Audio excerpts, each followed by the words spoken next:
La caridad y sus frutos, por Jonathan Edwards. Primer sermón. El amor es la suma de toda virtud. Si yo hablase lenguas humanas y angélicas, y no tengo amor, vengo a ser como metal que resuena, o címbalo que retiñe. Y si tuviese profecía, y entendiese todos los misterios y toda ciencia, y si tuviese toda la fe, de tal manera que trasladase los montes, y no tengo amor, nada soy. Y si repartiese todos mis bienes para dar de comer a los pobres, y si entregase mi cuerpo para ser quemado, y no tengo amor, de nada me sirve. Primera Corintios 13 del 1 al 3.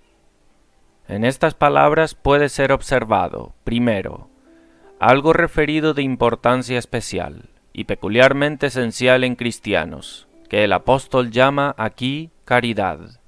Hallamos que la caridad es insistida abundantemente en el Nuevo Testamento por Cristo y sus apóstoles. Y de hecho, no hay virtud tan insistida por ellos. Pero la palabra caridad, como es usada en el Nuevo Testamento, es de una extensión mucho mayor que como es usada en un discurso común. Lo que las personas comúnmente quieren decir y entienden por caridad en sus conversaciones comunes es una disposición a esperar y pensar lo mejor de las personas, y hablar bien de sus palabras o comportamiento, y a veces es usada como una disposición de dar al pobre. Pero estas cosas son ciertas ramas o frutos particulares de esa gran virtud de caridad que es tan insistida en el Nuevo Testamento. La palabra significa propiamente amor, o esa disposición o afección por la cual uno es querido por otro. La palabra agape, en el original, que es traducida caridad, también bien podría haber sido traducida como amor, pues este es el propio inglés, o en este caso español, de ella. Y aunque es más frecuentemente usada por amor a los hombres, aún así, a veces, es usada para indicar no sólo amor a los hombres, sino amor a Dios. Así es manifiestamente usada por el apóstol en esta epístola, incluso como el apóstol mismo lo explica. 1 Corintios 8 del 1 al 3. En cuanto a lo sacrificado a los ídolos, sabemos que todos tenemos conocimiento. El conocimiento envanece, pero el amor edifica. Y si alguno se imagina que sabe algo, aún no sabe nada como debe saberlo. Pero si alguno ama a Dios, es conocido por él. Aquí el apóstol está comparando dos cosas, a saber, el conocimiento y la caridad. Y en el primer verso da la preferencia a la caridad, porque el conocimiento envanece, pero la caridad edifica. Y entonces, en los dos versos siguientes, explica más detalladamente, primero, cómo el conocimiento envanece, y después, por qué la caridad edifica. Si alguno ama a Dios, es conocido por él. De modo que lo que llama caridad en el primero, llama amar a Dios en el tercero, pues evidentemente está hablando de la misma cosa. Y no cabe la duda que quiere decir la misma cosa por caridad en este capítulo 13 que aquí en el 8. Pues está aquí comparando las dos mismas cosas, a saber, el conocimiento y la caridad. De modo que por caridad, aquí, no cabe la duda que debemos entender el amor cristiano en la extensión total y con respecto a todos sus objetos, ya sea ejercido hacia Dios o a nuestros semejantes. Esto es referido como lo que es de una manera distinguida la cosa grande y esencial, que aparecerá más plenamente cuando observemos, en segundo lugar, qué cosas hay aquí mencionadas que son vanas sin ella. Y podemos observar que estas cosas son de la clase más excelente, que pertenecen al hombre natural.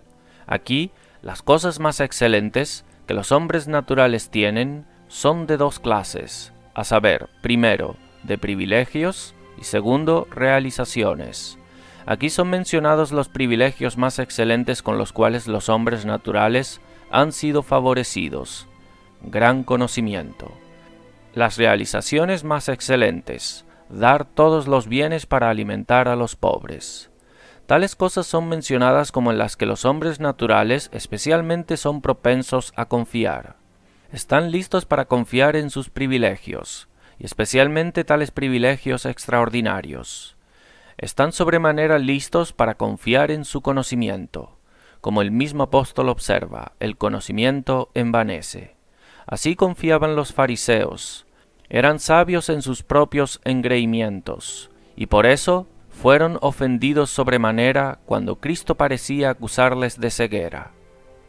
Juan 9:40. ¿Acaso nosotros somos también ciegos? Zophar observa que el hombre vano se hará entendido cuando un pollino de asno montés nazca hombre. Job 11:12. Especialmente si los hombres naturales son admitidos a tales privilegios extraordinarios como profecía y obrar milagros. Y por eso están listos para decir como en Mateo 7:22, muchos me dirán en aquel día, Señor, Señor, ¿no profetizamos en tu nombre? ¿Y en tu nombre echamos fuera demonios? ¿Y en tu nombre hicimos muchos milagros? Y así, los hombres naturales están muy listos para confiar en sus realizaciones, especialmente tales realizaciones extraordinarias como las que son aquí mencionadas, dar todos sus bienes para alimentar a los pobres. Doctrina.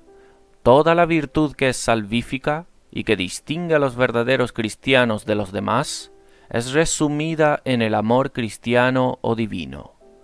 Esto aparece por las palabras del texto, porque muchas otras cosas son mencionadas que los hombres pueden tener, y las cosas que son mencionadas son de la mayor clase, lo cual es posible que los hombres naturales tengan, ambos de privilegios como de realizaciones. Y es dicho que de nada sirven sin eso.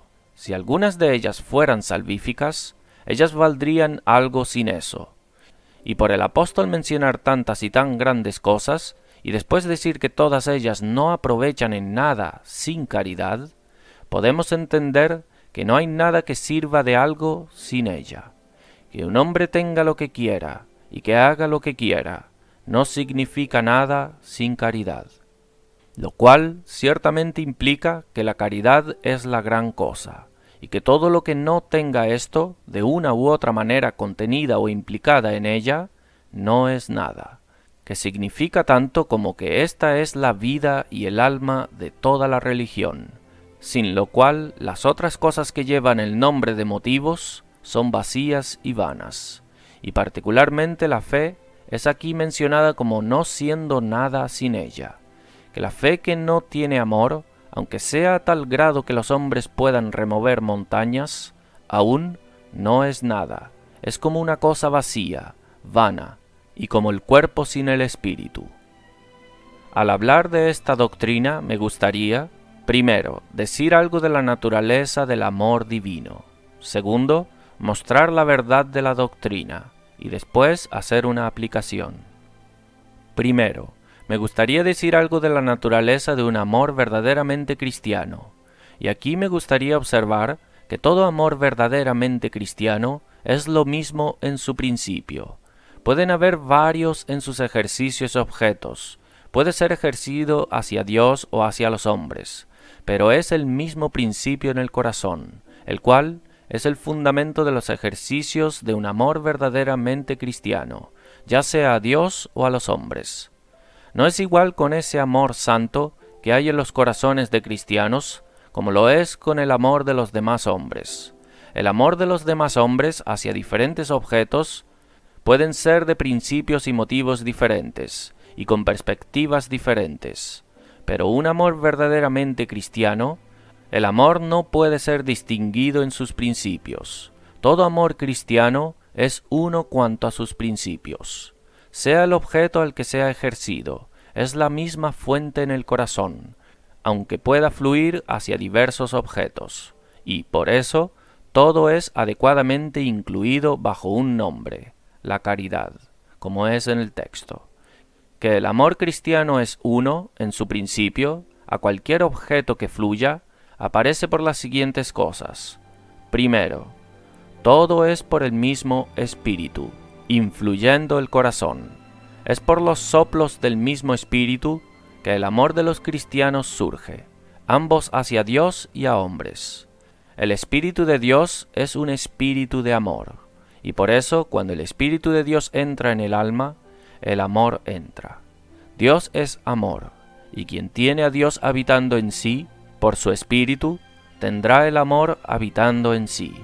La naturaleza del Espíritu es amor, y es al comunicarse a sí mismo, o su propia naturaleza, que el corazón de los santos son llenos con amor o caridad. De ahí se dice que los santos son partícipes de la naturaleza divina, 2 Pedro 1:4, y el amor de los cristianos es llamado el amor del Espíritu, Romanos 15:30. Pero os ruego, hermanos, por nuestro Señor Jesucristo y por el amor del Espíritu. Y tener amor y misericordia entrañable parece dar a entender la misma cosa que tener la comunión del Espíritu, en Filipenses 2:1. Si hay alguna consolación en Cristo, si algún consuelo de amor, si alguna comunión del Espíritu, si algún afecto entrañable, si alguna misericordia. Es el Espíritu que infunde amor a Dios, Romanos 5:5. El amor de Dios ha sido derramado en nuestros corazones por el Espíritu Santo que nos fue dado. Y es por la habitación interna de este Espíritu que el alma habita en amor a los hombres. 1 Juan 4:12 y 13. Si nos amamos unos a otros, Dios permanece en nosotros, y su amor se ha perfeccionado en nosotros. En esto conocemos que permanecemos en Él, y Él en nosotros, en que nos ha dado de su Espíritu. Y 1 Juan 3, 23 y 24. Y este es su mandamiento, que creamos en el nombre de su Hijo Jesucristo, y nos amemos unos a otros como nos lo ha mandado. Y el que guarda sus mandamientos, permanece en Dios, y Dios en él. Y en esto sabemos que Él permanece en nosotros, por el Espíritu que nos ha dado. Segundo, el amor cristiano, tanto a Dios como a los hombres, es forjado en el corazón por la misma obra del Espíritu. No existen dos obras del Espíritu de Dios, una para infundir un espíritu de amor a Dios y otra un espíritu de amor a los hombres, sino que al hacer una, hace la otra. El Espíritu de Dios, en la obra de la conversión, renueva el corazón dándole un temple divino. Efesios 4:23. Renovaos en el espíritu de vuestra mente. Y es el mismo temple divino que es forjado en el corazón, que fluye en amor tanto a Dios como a los hombres. Tercero, cuando Dios y los hombres son amados con un amor verdaderamente cristiano, ambos son amados por los mismos motivos. Cuando Dios es amado correctamente, es amado por su excelencia, la belleza de su naturaleza, especialmente la santidad de su naturaleza, y es por el mismo motivo que los santos son amados por el bien de la santidad, y todas las cosas que son amadas con un amor verdaderamente santo, son amadas por una relación con Dios. El amor a Dios es el fundamento de un amor de gracia a los hombres. Los hombres son amados o porque son en algún respecto como Dios, o porque tienen la naturaleza o imagen espiritual de Dios, o por su relación con Dios como sus hijos, como sus criaturas, como quienes son amados de Dios, o a quienes la misericordia divina les es ofrecida, o en alguna otra forma con respecto a Dios. Prosigo ahora, segundo, a mostrar la verdad de la doctrina.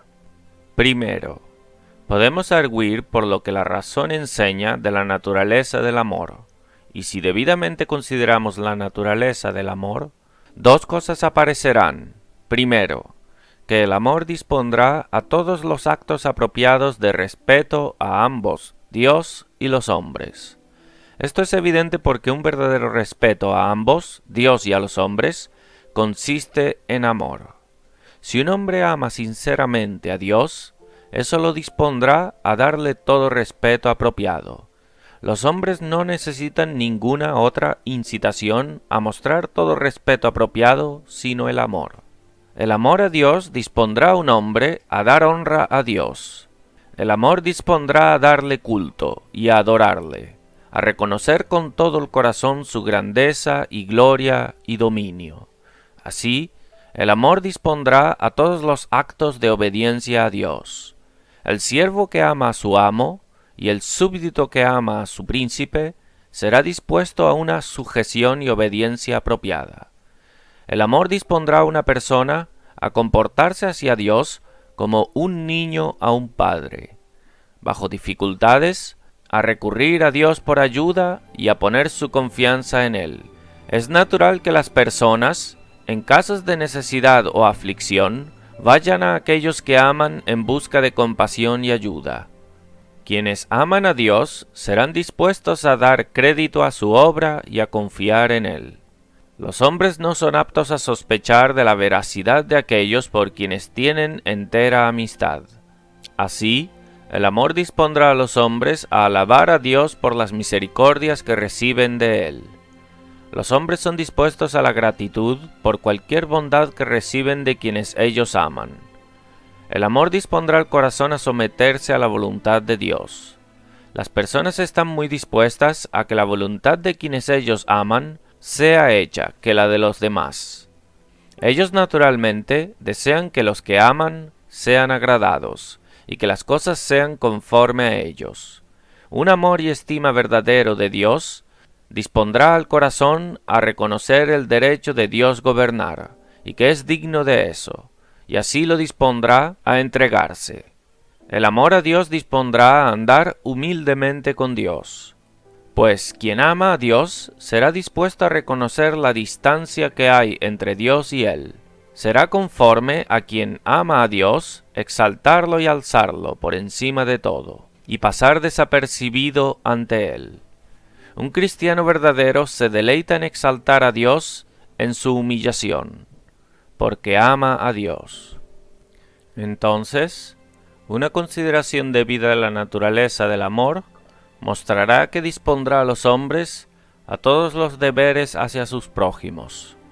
Si los hombres tienen un amor de corazón a sus prójimos, los dispondrá a todos los actos de justicia hacia ellos. Los hombres no están dispuestos a hacer el mal a quienes aman verdaderamente. El amor y amistad verdadero dispondrá a las personas a dar a los demás su deber. Romanos 13:10. El amor no hace mal al prójimo. El amor dispondrá a la verdad hacia los prójimos, y tenderá a evitar toda mentira. Hablar a cada hombre la verdad con su prójimo, pues somos miembros los unos de los otros. El amor dispondrá a andar humildemente entre los hombres, pues el amor verdadero y querido dispondrá a los hombres a tener buenos pensamientos de ellos, y el amor cristiano dispone a los hombres a pensar de los demás mejor que de sí mismos. El amor dispondrá a los hombres a honrar el uno al otro, pues naturalmente somos inclinados a pensar honradamente de quienes amamos, y a darles honra. De modo que esos preceptos en 1 Pedro 2:17 son cumplidos por el amor. Honrad a todos los hombres. Y Filipenses 2:3, con humildad, estimando cada uno a los demás como superiores a él mismo. El amor dispondrá al contentamiento en la posición que Dios lo ha puesto, sin codiciar nada que su prójimo posea, o envidiarle alguna cosa buena que tenga.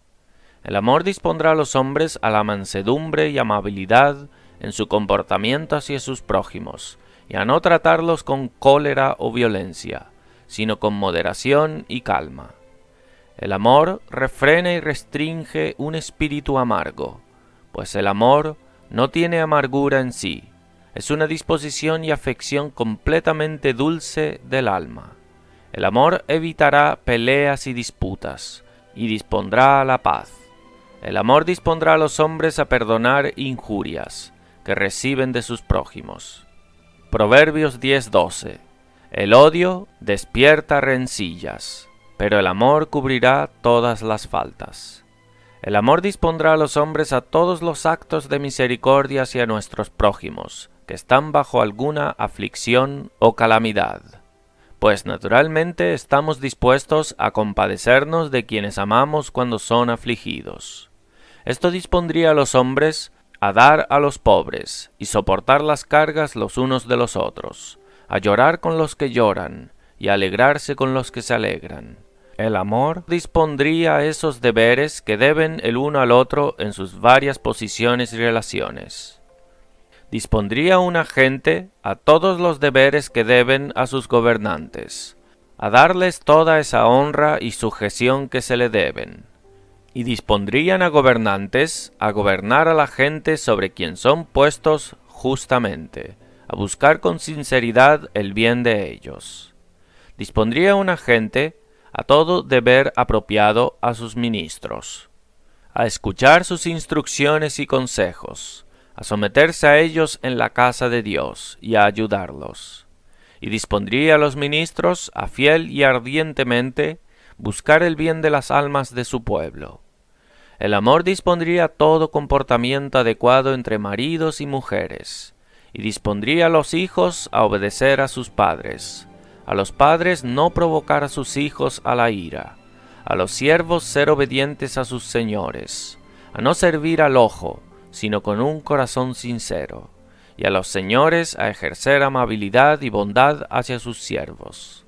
Y en fin, el amor dispondría a los hombres a tratar a los demás como les gustaría que los demás les tratasen a ellos, si estuviesen en las circunstancias de sus prójimos, y sus prójimos en la de ellos. Así, el amor dispondría todos los deberes, ambos hacia Dios y hacia los hombres. Y si el amor dispondrá a todos los deberes, entonces se sigue que el amor es una raíz y fuente, y como si fuera un abarcamiento de todas las virtudes. Es un principio que, si es implantado en el corazón, es sólo suficiente para producir todas las disposiciones buenas. Y cada disposición correcta hacia Dios y a los hombres es, por decirlo así, resumida en él. Segundo, la razón enseña que sean las realizaciones o virtudes aparentes que haya sin amor, son insinceras e hipócritas. Si no hay amor en lo que los hombres hacen, entonces no hay verdadero respeto a Dios o a los hombres en lo que hacen. Y si es así, ciertamente no hay sinceridad. ¿Qué es la religión sin el respeto a Dios? La misma noción de religión o adoración es el ejercicio y expresión de la criatura de respeto al Creador. Pero si no hay verdadero respeto o amor, entonces toda su religión no es sino religión aparente, y no hay verdadera religión en ella, y por eso es vana. Así, si la fe de los hombres es de ese tipo, que no hay ningún verdadero respeto a Dios, la razón enseña que debe ser vana. ¿De qué vale la fe que no contiene en ella ninguna manifestación de respeto a Dios? Pero si no hay amor a Dios en ella, no hay verdadero respeto a Dios. Por esto aparece que el amor es centrado en una fe verdadera y viva, y es la propia vida y alma de ella, sin lo cual la fe está muerta, como el cuerpo sin el espíritu, y esa es la cosa más distinta de una fe salvífica de las demás fes. Pero sobre eso más particularmente después. Sin amor a Dios no puede haber verdadera honra. Un hombre nunca es de corazón en la honra que parece darle a otro que no ama. De modo que toda esa honra y adoración aparente que son rendidas sin amor son hipócritas. Así, la razón enseña que no hay sinceridad en esa obediencia que es realizada sin amor. Pues si no hay amor, nada de lo que es hecho puede ser libre, sino que todo debe ser forzado. Así, sin amor, no puede haber una sumisión de corazón a la voluntad de Dios, y no puede haber verdadera confianza en Dios. Quien no ama a Dios no confiará en Él. Nunca con verdadero consentimiento del alma se lanzará en las manos de Dios o los brazos de su misericordia. Y así, ya sea el buen comportamiento que puedan parecer haber en los hombres hacia sus prójimos, todavía la razón enseña que es todo una hipocresía si al mismo tiempo no hay verdadero respeto en el corazón hacia su prójimo. Y por estas dos cosas consideradas juntamente, es decir, que el amor es de tal naturaleza que producirá todas las virtudes y dispondrá todos los deberes a Dios a los hombres, y que sin él no puede haber virtud sincera y ningún deber sinceramente realizado, La verdad de la doctrina deduce que toda virtud y gracia cristiana sincera puede ser resumida en el amor, lo cual es el primer argumento para la verdad de la doctrina. Segundo, la Escritura nos enseña que el amor es la suma de todo lo que está contenido en la ley de Dios y de todos los deberes requeridos en su palabra. Esto enseña la Escritura en general y de cada tabla en particular. Primero, la Escritura enseña esto de la ley y palabra de Dios en general. Por la ley en la Escritura, a veces se quiere decir toda la palabra escrita de Dios. Así en Juan 10:34, ¿no está escrito en vuestra ley, yo dije, dioses sois? Pero ahí el pasaje citado es tomado del libro de Salmos, y a veces por la ley se quiere decir los 5 libros de Moisés. Así debe ser entendido donde nos encontremos con la distinción de la ley y los profetas. Hechos 24:14. Creyendo todas las cosas que en la ley y en los profetas están escritas. A veces por la ley se quiere decir los 10 mandamientos, que contiene el total del deber de la humanidad y todo lo que es requerido, de obligación universal y perpetua. Pero ya sea que tomemos la ley indicando los 10 mandamientos o toda la palabra escrita de Dios, la Escritura nos enseña que el total de lo que es requerido es amor. Así, cuando por la ley se quiere decir los 10 mandamientos, Romanos 13:8, el que ama al prójimo ha cumplido la ley, y por eso algunos de los mandamientos son repetidos. Y así, de nuevo, en el verso 10 el apóstol dice, el amor es el cumplimiento de la ley. Ahora, si el amor no fuera el total de lo que la ley requiere, la ley no podría ser totalmente cumplida en el amor. Una ley no es cumplida sino por obediencia al total, o al conjunto de lo que contiene. Así, el mismo apóstol de nuevo en 1 Timoteo 1:5, pues el propósito de este mandamiento es el amor. O si tomamos la ley en un sentido aún más extenso por toda la palabra escrita de Dios, la Escritura aún nos enseña que el amor es el total de lo que es requerido en ella, como en Mateo 22:40.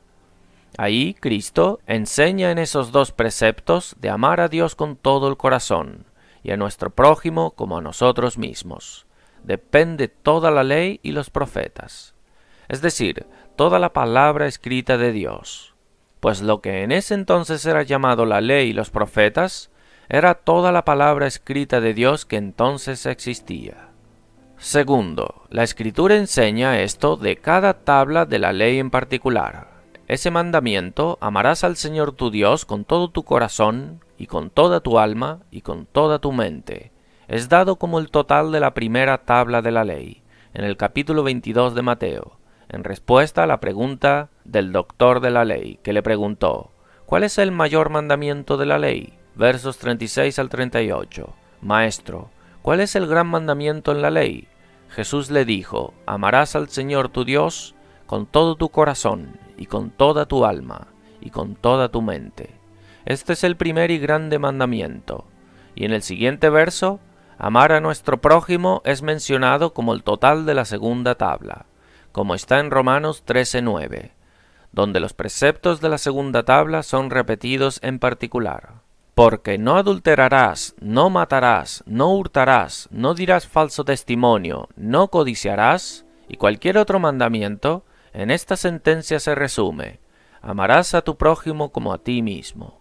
Y así de nuevo Gálatas 5:14, porque toda la ley en esta sola palabra se cumple, amarás a tu prójimo como a ti mismo. El apóstol Santiago parece enseñar la misma cosa en Santiago 2:8. Si en verdad cumplís la ley real, conforme a la Escritura, amarás a tu prójimo como a ti mismo, bien hacéis. De ahí que el amor aparezca como el total de toda esa virtud y deber que Dios requiere de nosotros, y por eso debe sin duda ser la cosa más esencial, o el total de toda esa virtud que es esencial y distintiva en el verdadero cristianismo. Lo que es la suma de todo deber y la suma de toda virtud verdadera. Tercero, la verdad de la doctrina aparece por lo que el apóstol enseña en Gálatas 5:6, que la fe obra por amor. La fe de un verdadero cristiano es lo que produce buenas obras. Pero todas las buenas obras que produce son por el amor. Por esto, dos cosas son evidentes para el propósito actual. Primero, que el amor es un ingrediente en la fe verdadera y salvífica, y es lo que es más esencial y distinguido en ella. El amor no es un ingrediente en una fe meramente especulativa, sino que es la vida y alma de una fe práctica.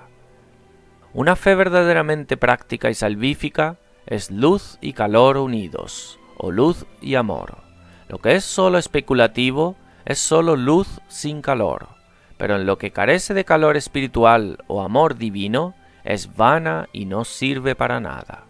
Una fe especulativa consiste solo en el asentimiento, pero en una fe salvífica hay asentimiento y consentimiento unidos.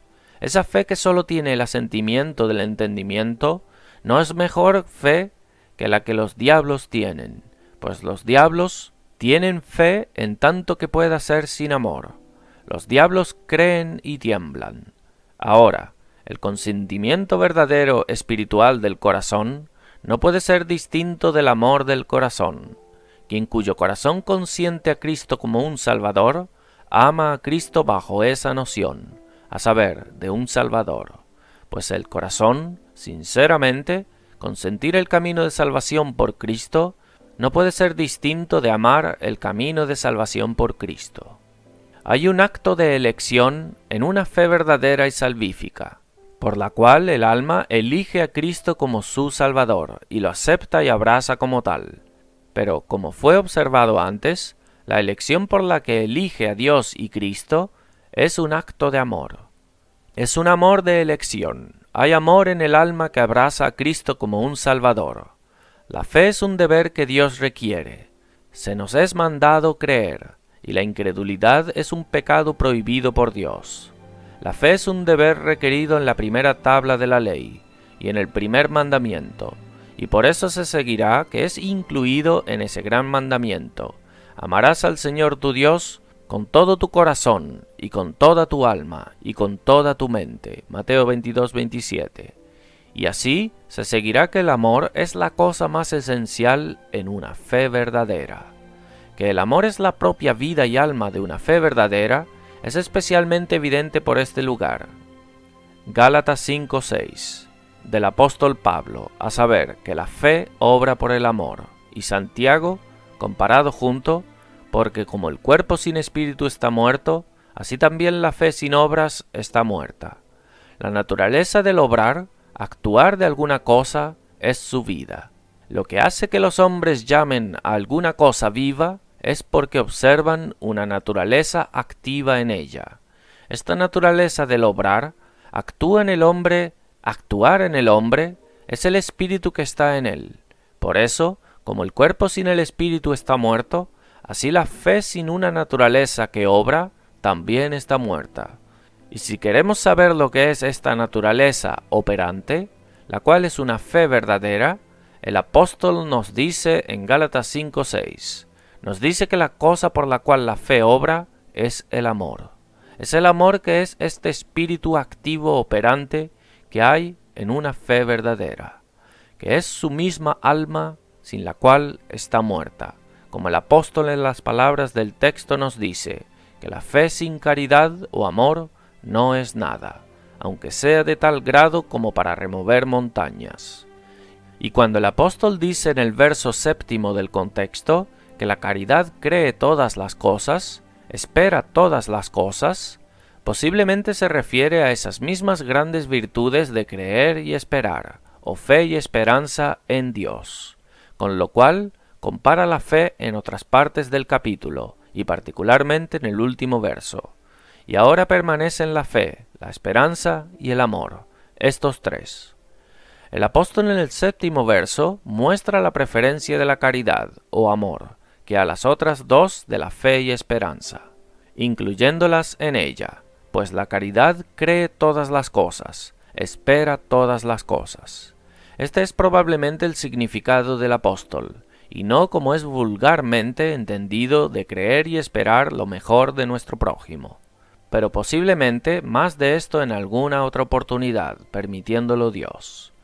Que una fe que justifica, cuanto a lo que es de sí más distinguido, es incluido en el gran mandamiento de amar a Dios, aparece además por lo que Cristo les dice a los judíos, Juan 5 del 40 al 43, «Y no queréis venir a mí para que tengáis vida.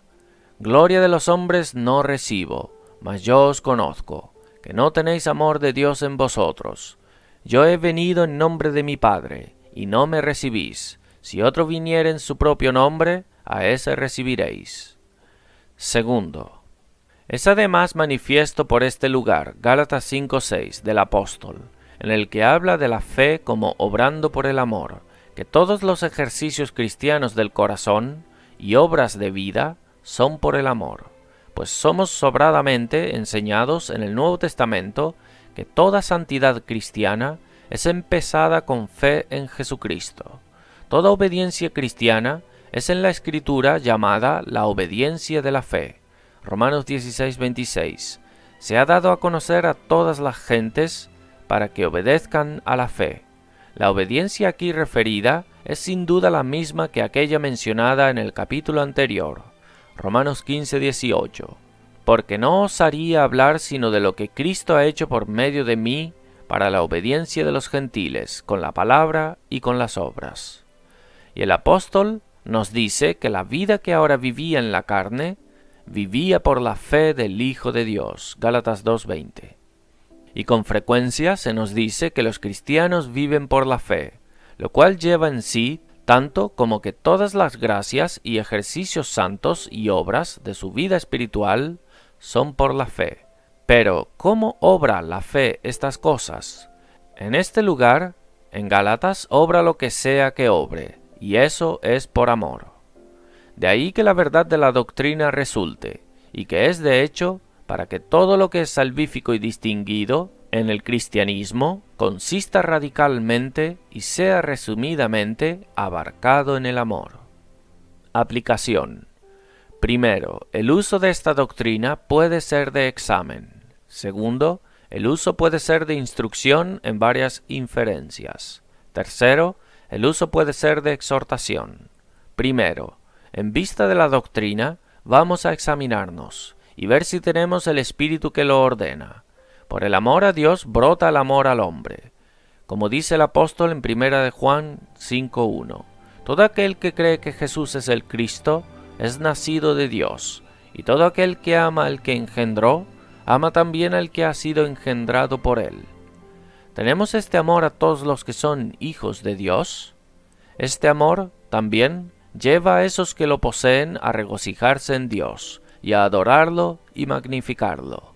El cielo es hecho de estos. Apocalipsis 15 del 2 al 4. Vi también como un mar de vidrio mezclado con fuego, y a los que habían alcanzado la victoria sobre la bestia y su imagen, y su marca y el número de su nombre, en pie sobre el mar de vidrio, con las arpas de Dios, y cantan el cántico de Moisés siervo de Dios, y el cántico del Cordero, diciendo: Grandes y maravillosas son tus obras, Señor Dios Todopoderoso. Justos y verdaderos son tus caminos, Rey de los santos. ¿Quién no temerá, oh Señor, y glorificará tu nombre? Pues sólo tú eres santo, por lo cual todas las naciones vendrán y te adorarán, porque tus juicios se han manifestado. ¿Nos deleitamos así en Dios, y nos regocijamos en su adoración y en magnificar su santo nombre? Este amor también lleva a quienes lo poseen a sinceramente desear y a fervorosamente esforzarse por hacer bien a sus semejantes. 1 de Juan 3, 16 al 19. En esto hemos conocido el amor, en que Él puso su vida por nosotros. También nosotros debemos poner nuestras vidas por los hermanos. Pero el que tiene bienes de este mundo y ve a su hermano tener necesidad y cierra contra él su corazón, ¿cómo mora el amor de Dios en él? Hijitos míos, no amemos de palabra ni de lengua, sino de hecho y en verdad. Y en esto conocemos que somos de la verdad, y aseguraremos nuestros corazones delante de Él. ¿Es este Espíritu que habitaba en Jesucristo el Espíritu que reina en nuestros corazones y es visto en nuestra vida diaria? El tema puede también ser de uso en el sentido de instrucción. Primero, esta doctrina nos muestra cuál es el espíritu correcto cristiano. Cuando los discípulos, en un resentimiento orgulloso, vengativo, desearon que Cristo pidiese por el fuego del cielo para consumir a los samaritanos, que no los habían tratado bien, Cristo los reprende por ello, que no sabían de qué espíritu eran. Lucas 9:55. Lo que debemos entender por esta reprensión no es que ellos no conocían sus propios corazones, sino que no conocían qué tipo de espíritu era apropiado para sus profesiones, puesto que profesaban ser sus discípulos, y apropiado a esa dispensación evangélica debajo de la cual vivían. Puede ser que sea así, y sin duda lo era en muchos respectos, que ellos no conocían sus propios corazones, pero a lo que Cristo hacía referencia era a lo que ellos le habían dicho deseando que fuego descendiera del cielo y consumiera a los samaritanos. Lo que fue manifiesto por estas palabras suyas no era tanto que ellos no conocían cuáles eran sus propios corazones o disposiciones, sino que no sabían qué tipo de espíritu y temple era apropiado para la dispensación cristiana y carácter cristiano que Cristo vino a establecer, y del cual fueron llamados para ser las primicias. Ellos mostraron su ignorancia de la naturaleza del reino de Cristo, el cual era un reino de amor y paz, y no sabían sino que un espíritu vengativo era un espíritu apropiado para sus discípulos. Y por esto Él los reprende, y no cabe duda que hay muchos en la actualidad que deben ser muy reprendidos por esto, que aunque hayan estado por mucho tiempo en la escuela de Cristo y bajo las enseñanzas del Evangelio, todavía permanecen, en gran medida, ignorantes sobre qué tipo de espíritu es un espíritu verdaderamente cristiano, qué espíritu es apropiado para los seguidores de Cristo y para la dispensación evangélica debajo de la cual vivimos. Pero si atendemos a nuestro texto y doctrina, nos enseñarán qué espíritu es este, pues la doctrina nos muestra la propia esencia y total de ese espíritu, a saber, un espíritu de amor divino y cristiano. Esto puede, por medio de eminencia, ser llamado el espíritu cristiano. Tal espíritu como este es mucho más insistido en el Nuevo Testamento que cualquier cosa respecto de nuestro deber o estado moral. Las palabras de Cristo por las que enseñaba a los hombres su deber y dio sus órdenes y consejos a sus discípulos y demás, eran muy usadas en preceptos de amor. Y como las palabras que procedían de su boca estaban tan llenas de esta virtud dulce, divina, por eso su boca era dulcísima. Cantares 5:16. Los apóstoles, después de la ascensión de Cristo, fueron llenos de esto. En sus epístolas recomendaron abundantemente amor, paz, amabilidad, prudencia, misericordia entrañable y bondad, y por tales cosas expresar nuestro amor a Dios y amor a Cristo, al igual que amor a los que son suyos. Este espíritu, un espíritu de amor, es el espíritu al que Dios en sus grandes obras, que revelan el Evangelio, ha hecho más para inducirnos que cualquier otra cosa que sea. La obra de redención que el Evangelio nos declara, por encima de todas las cosas, proporciona motivos para amar, pues esa obra era la obra más gloriosa y maravillosa de amor jamás vista o ideada. El amor es la cosa principal que el Evangelio revela en Dios y Cristo. El Evangelio saca a la luz el amor entre el Padre y el Hijo, y declara cómo ese amor ha sido manifestado en misericordia, cómo Cristo es el amado Hijo de Dios, en quien está muy complacido. Y ahí tenemos los efectos del amor de Dios a su Hijo, puesto delante de nosotros al señalarlo a la honra de un reino mediador, señalándolo a ser el Señor y Juez del mundo, al señalarlo a que todos los hombres honren al Hijo, incluso como honran al Padre. Ahí es revelado el amor que Cristo tiene al Padre, y los frutos maravillosos de ese amor, como particularmente el hacer tales grandes cosas, y sufrir tales grandes cosas en obediencia al Padre, y para la honra de la justicia y autoridad y ley del Padre. Ahí es revelado cómo el Padre y el Hijo son uno en amor, para que seamos inducidos de la misma manera a ser uno con ellos. y uno los unos con los otros, conforme a la oración de Cristo. Juan 17, el 21 al 23. Para que todos sean uno, como tú, oh Padre, en mí y yo en ti, que también ellos sean uno en nosotros, para que el mundo crea que tú me enviaste. La gloria que me diste, yo les he dado, para que sean uno, así como nosotros somos uno. Yo en ellos y tú en mí, para que sean perfectos en unidad, para que el mundo conozca que tú me enviaste, y que los has amado a ellos como también a mí me has amado. El Evangelio nos enseña la doctrina del amor electivo eterno de Dios, y revela cómo Dios amó a los que son redimidos por Cristo, antes de la fundación del mundo, y cómo entonces les dio al Hijo, y el Hijo los amó como suyos. El Evangelio revela el amor maravilloso de Dios el Padre a pobres hombres pecadores, miserables, al dar a Cristo no sólo para amarlos mientras en el mundo, sino para amarlos hasta el fin. Y todo este amor es referido como siéndonos otorgado mientras éramos enemigos, marginados, indignos, culpables e incluso enemigos. El Evangelio revela tal amor como nada más. Juan 15:13. Nadie tiene mayor amor que este, que uno ponga su vida por sus amigos. Romanos 5 del 7 al 8. Ciertamente nosotros, en que siendo aún pecadores, Cristo murió por nosotros. Dios y Cristo, en la revelación del Evangelio, aparece vestido de amor, como si estuviera en un trono de misericordia y gracia, un asiento de amor rodeado con rayos de amor. El amor es la luz y gloria que están alrededor del trono, en el cual Dios se sienta. Esto es lo que parece darse a entender en esa visión que el apóstol Juan, ese discípulo amado y querido, tuvo de Dios en Apocalipsis 4:3.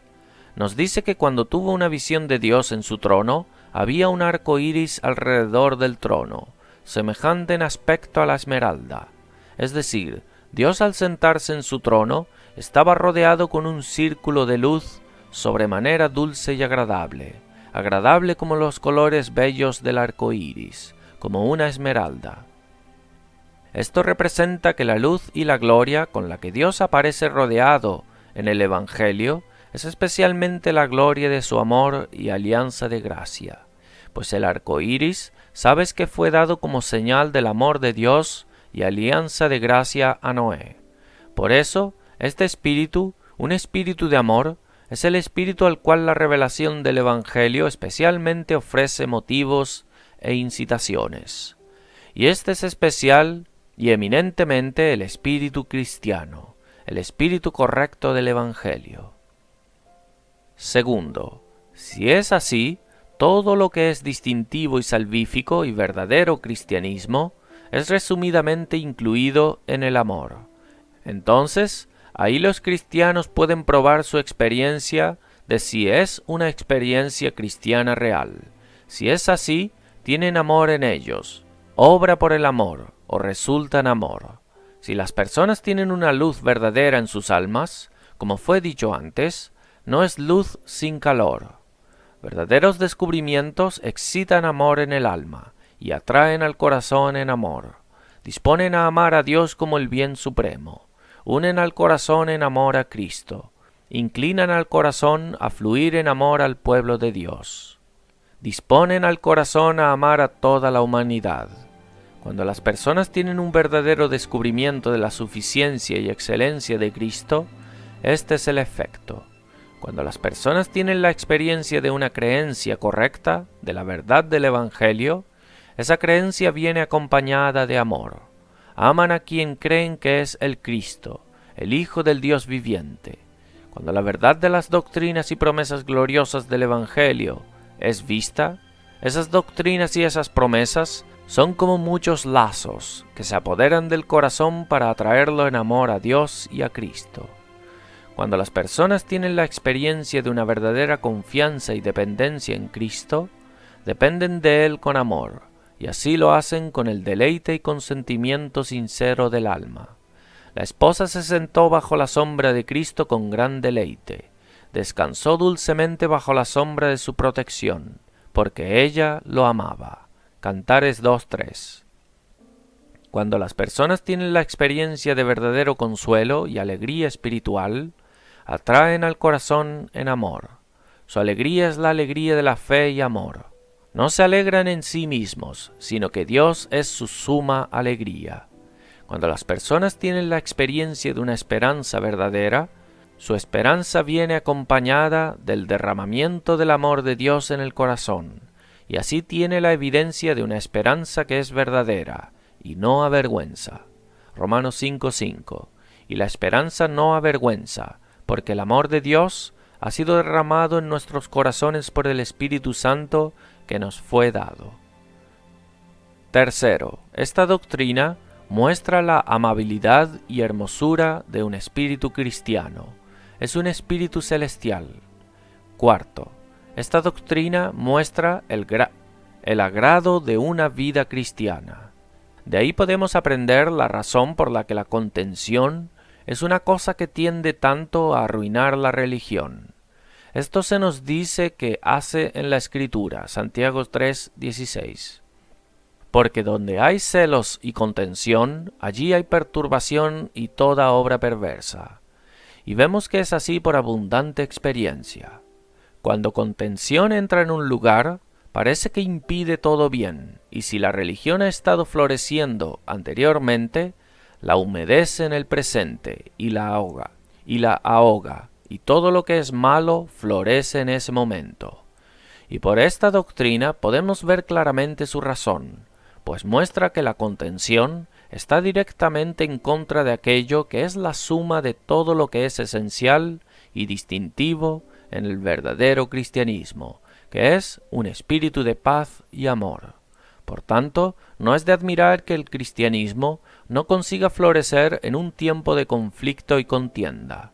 No es de admirar que la religión y la contención no coexistan. Sexto, si es así, entonces, ¿qué vigilancia y guardia deberíamos mantener contra la envidia y malicia, o cualquier amargura de espíritu en contra de cualquiera de sus prójimos? Porque esas cosas son precisamente lo contrario de esa cosa grande y distintiva en el cristianismo, de lo cual hemos oído, la misma esencia del cristianismo. Corresponde a cristianos, puesto que por sus prácticas no quieren contradecir directamente su profesión de cristianismo, tener cuidado de sí mismos cuanto a este asunto. Deberíamos suprimir los primeros principios de la mala voluntad y amargura y envidia. Vigila estrictamente contra toda ocasión de tal espíritu. Lucha y pelea hasta el máximo contra tal temperamento que tienda a ese sentido, y evita todo lo que puedas, toda tentación que pueda llevar a eso. Un cristiano en todo tiempo debería mantener una guardia fuerte contra todo lo que tienda a derribar o corromper o socavar un espíritu de amor. Lo que impida el amor a los hombres impedirá el ejercicio de amor a Dios, pues como fue observado antes, el principio de un amor verdaderamente cristiano es uno. Si el amor es la suma del cristianismo, ciertamente esas cosas que derriban el amor son sobremanera impropias de los cristianos. Un cristiano envidioso, un cristiano malicioso, un cristiano frío y duro de corazón, es el mayor absurdo y contradicción. Es como si alguien hablase del brillo oscuro o una verdad falsa. Séptimo, de ahí no es de admirar que el cristianismo requiera de nosotros tan extrañamente que amemos a nuestros enemigos, incluso los peores enemigos, como en Mateo 5:44.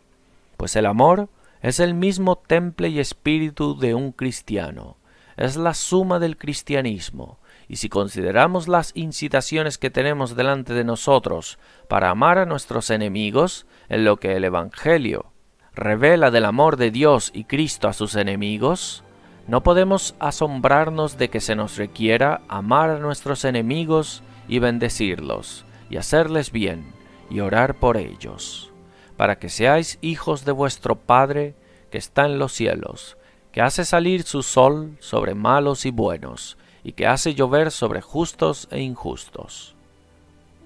Tercero, nuestro tema nos exhorta a buscar un espíritu de amor, crecer en él más y más, y mucho más, abundar en las obras del amor. Si el amor es una cosa tan grande en el cristianismo, tan esencial y distinguida, sí, la misma suma de toda verdad cristiana, entonces ciertamente los que se profesan cristianos deberían vivir en amor y abundar en las obras del amor, pues ninguna obra es tan propia como las del amor. Si te llamas a ti mismo cristiano, ¿dónde están tus obras de amor? ¿Has abundado y abundas en ellas? Si este principio divino y santo está en ti y reina en ti, ¿no aparecerá en tu vida en obras de amor? Considera qué obras de amor has hecho. ¿Amas a Dios? ¿Qué has hecho por Él, para su gloria, para el avance de su reino en el mundo? ¿Y cuánto te has negado para promover el interés del Redentor entre los hombres? ¿Amas a tus semejantes? ¿Qué has hecho por ellos? Considera tus defectos anteriores en estos respectos, y lo propio es que en ti, como cristiano, que en adelante abundes más en las obras de amor. No hagas excusas de que no tienes oportunidades para hacer alguna cosa para la gloria de Dios, para el interés del reino del Redentor y para el beneficio espiritual de tus prójimos. Si tu corazón está lleno de amor, encontrará una salida. Hallarás o encontrarás formas suficientes de expresar tu amor en obras. Cuando una fuente abunda en agua, echará corrientes. Considera que como un principio de amor es el principal principio en el corazón de un verdadero cristiano, así el trabajo del amor es la principal ocupación de la vida cristiana. Que cada cristiano considere estas cosas, y que el Señor te dé entendimiento en todas las cosas, y te haga sensible del espíritu que es propio que seas, y te disponga a esa vida excelente, amable y benevolente, que corresponde a tal espíritu, para que no ames solo en palabra y lengua, sino en hecho y verdad.